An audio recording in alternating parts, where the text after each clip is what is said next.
It's Dagok time na! So, anong gagawin? Let's read it! Over naman sa reading. Ay, nandiyan na pala kayo. Over naman kasi sa GRWM content. So, ayun, syempre nagmumuka po na tayo. But anyway, ano pa nga ba? Ano pa nga ba ang gagawin natin? Syempre, episode 3 na tayo for Dagok time. Grabe naman kayo. Alam nyo, ang daming super requests and ayun na nga, dahil sobrang may eagerness to request, over naman sa eager. Ganito na siguro yung look ko ngayon. Medyo, parang naturalan. Ganun. Over naman sa natural. So, ayan, malapit na ang Sofian ko. Ang tagal, pero malapit na. Over naman sa coming soon. So, ayun na nga, mga igiter, syempre, dahil nga sa success ng episode 1 and episode 2. Wow, kala mo naman talaga may award di. Over naman sa Gawad Urian. Anyway, ito na nga, dahil nga may gusto natin tuloy-tuloy ang ating binge listening and everything nice.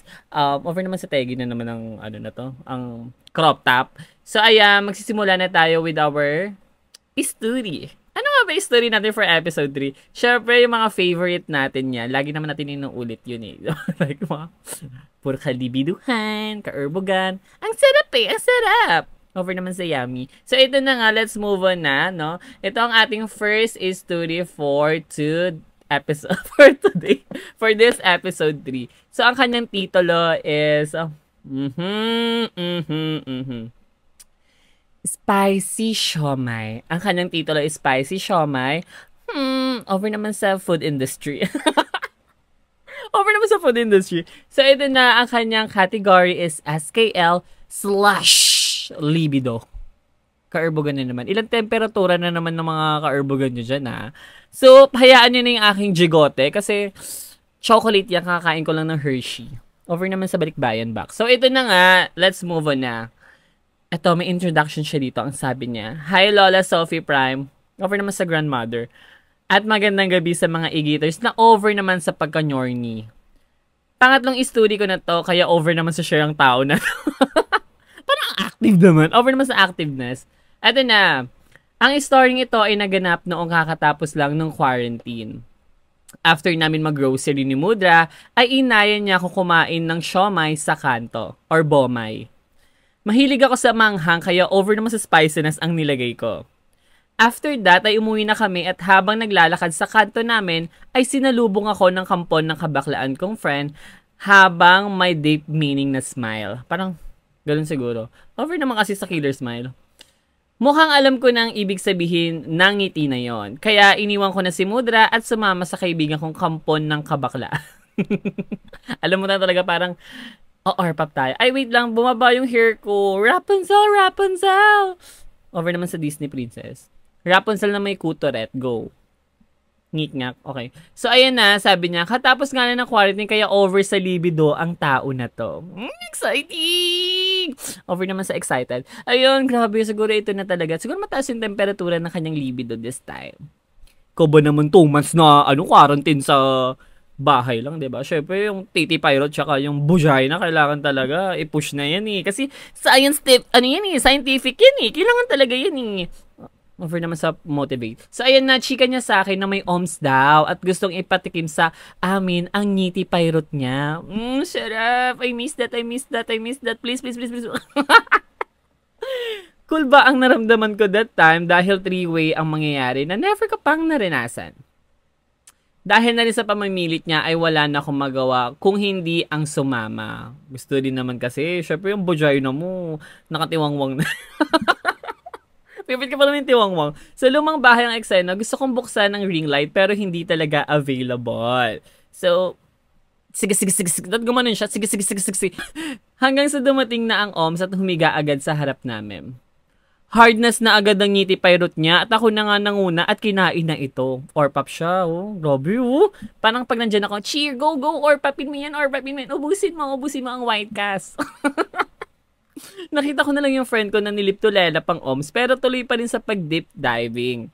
Tapos natigil ako dahil gusto na namin ni friend na siya naman daw ang mag-deep diving sa ngiti pirate ng OMS or mag-orpap. Sabi niya, ako nga Namo Jade!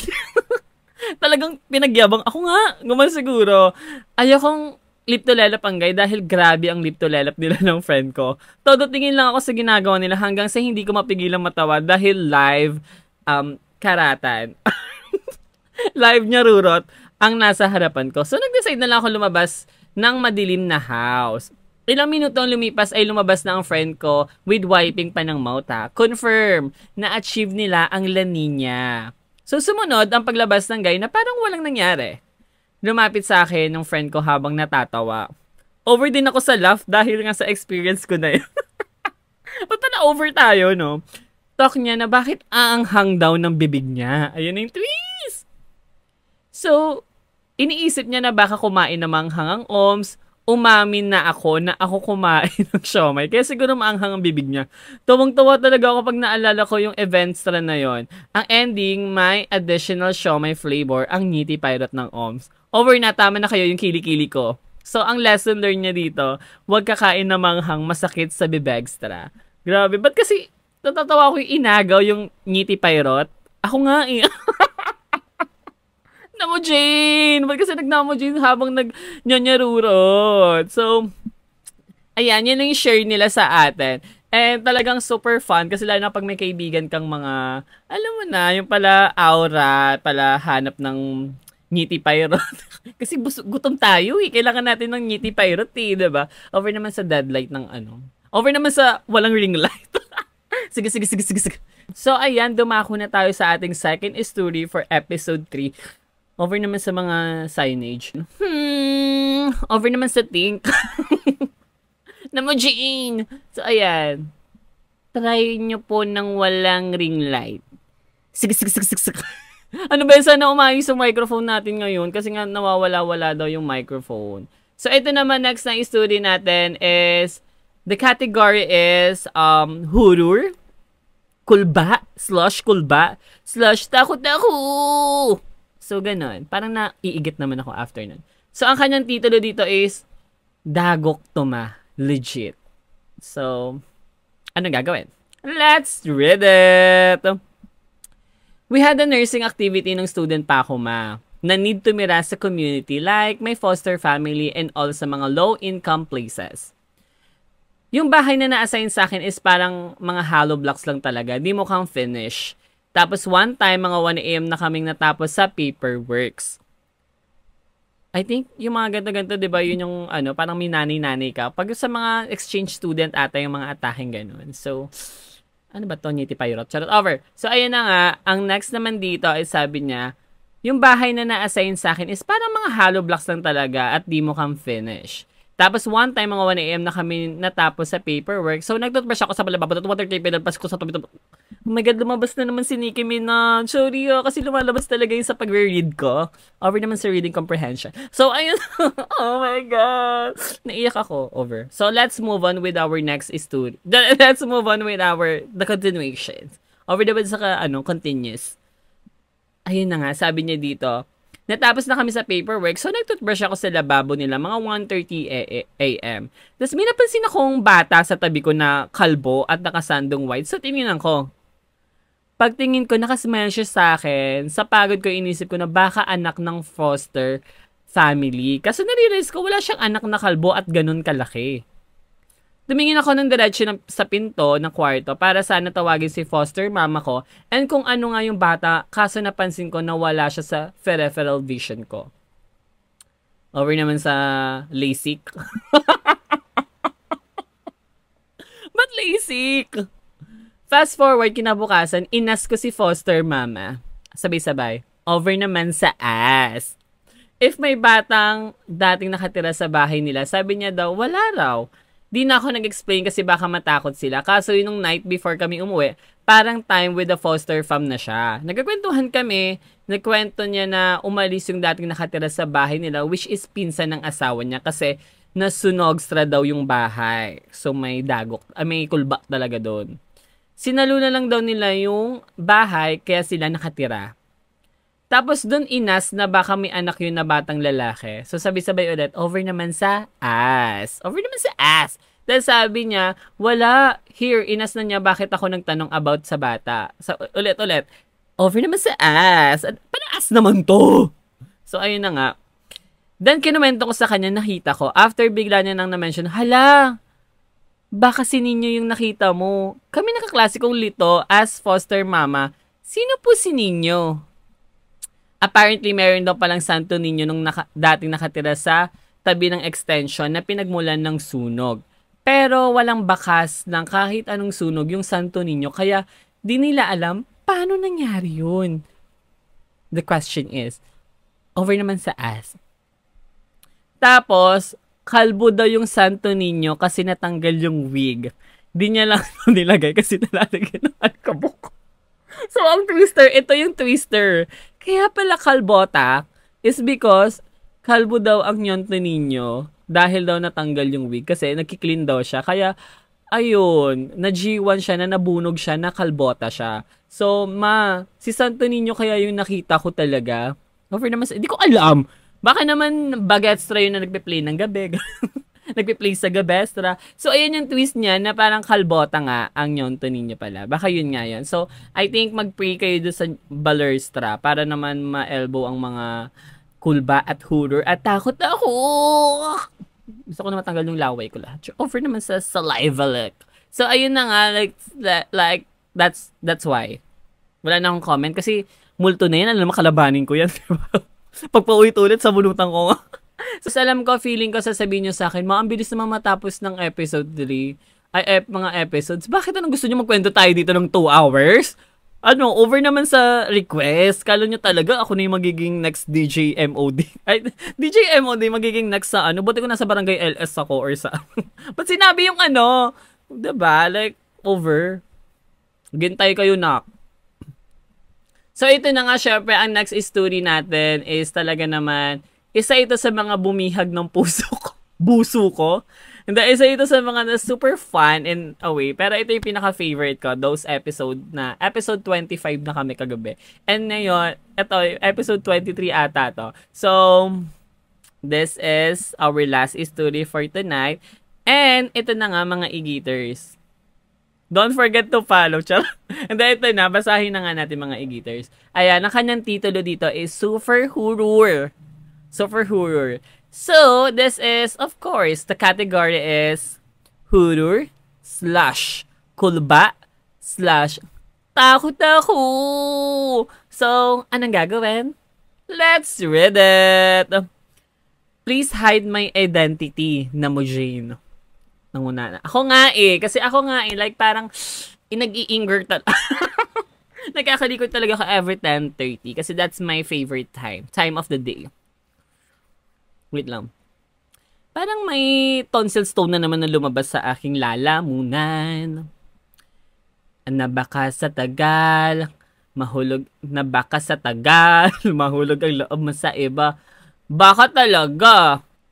This happened when I was child, 15 years ago. Over naman sa time-lapse me. Over naman sa iPhone na talaga naman super use ng time-lapse. 6 years old ako noon na magkasakit ako ng shigdas. Pero ang nakakapagtaka, halos lahat ng kapitbaler namin ay may tigdastra na. And yung iba, nauuod na or natitegi na at nakalamay na. Nung mga nagkatigdas ako, na mo Jane, paulit-ulit ka na. Hindi ko alam, pero laugh talaga ako ng laugh dito. Over naman sa laugh. Akala ko magiging BFF ko na si St. Peter. Buti na lang hindi. So, during that time, hindi na ako nakakatayo and mahina na talaga ako. And nakikita ko na yung mga kalaro na natitegi dahil nga sa tigdas kay Merod. And nakita ko doon yung matandang babae na nakalutang sa harap ko na super red ang mata. Hallucination na yun eh, no? Yun na talaga yung parang kukunin ka na to another universal charger. Over naman! So, ayun na nga. Sa harap ko, super red ang mata niya. And, para siyang nag-nyobu. Ata, over naman sa nyadik. And talak niya, mamamatay ka na. Paulit-ulit si bakla sa akin. Sinabunutan ko.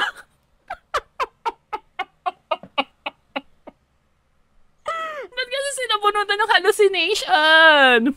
Gusto ko yun yung paano pag re-enactment. Parang, mamamatay ka na. Sorry. Parang pag ganun talaga yung nag-halucinate sa'yo, nak. So, ayun, super laugh talaga ako doon. Tapos ilang weeks, may lola na pumunta sa bahay namin and binigyan niya si Mudra ng black doll. And dapat daw i-display daw sa dorm frame. And finalo naman ni Mama yung instruction ng fairy godmother. Hindi ko alam, super have talaga sa akin to. Bakit kasi? Ba't kasi may powers ng fairy godmother? Tapos gumaling na ako, over naman sa miracle. Oh my God! Super funny talaga nito. Favorite ko to eh. Yung itong story na to. Kasi, bakit kasi gumaling agad? Ang perfect, no? Actually, ako naniniwala din ako sa mga fairy godmother sa albularyo. Kasi, pag nagkakabukit kami, talagang binibring kami doon ni Muji. Over naman sa Bring, talagang ginago niya muna kami doon. And after that, go for the hospital. So, pag naniwala ka kasi talaga, 'di ba? Like, if you dress well, you dress to impress, you look good to impress. And ba't kayo hindi maniniwala?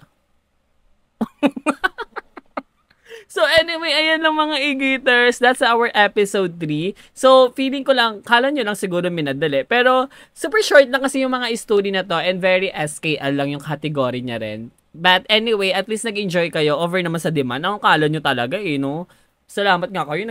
Wow! Over! Anyway, don't forget to comment ha. And don't forget to follow me on Facebook Satellite, TikTok Satellite. Huwag niyo na ako i-gatekeep. Parang awan nyo naman, no? Kulang na naman, kuskus na ako, nilabag ko dito, kainin ko. Over naman sa, please. Gusto niyo lumuhod ako sa harapan nyo? Over naman. Anyway, ang chaps pala no kapag may jigote akik, tapos naka-chubeba. So anyway, yun lang. Don't forget to follow my Notify Satellite and my TikTok and my NetB and my iGret.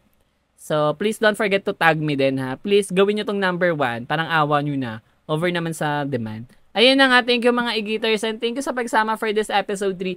I hope you enjoy and binge watch nyo yan hanggang episode 3 pa lang muna tayo. So, yeah, that's all. Oh my God, tama na kayo yung kili-kili ko. So, bye!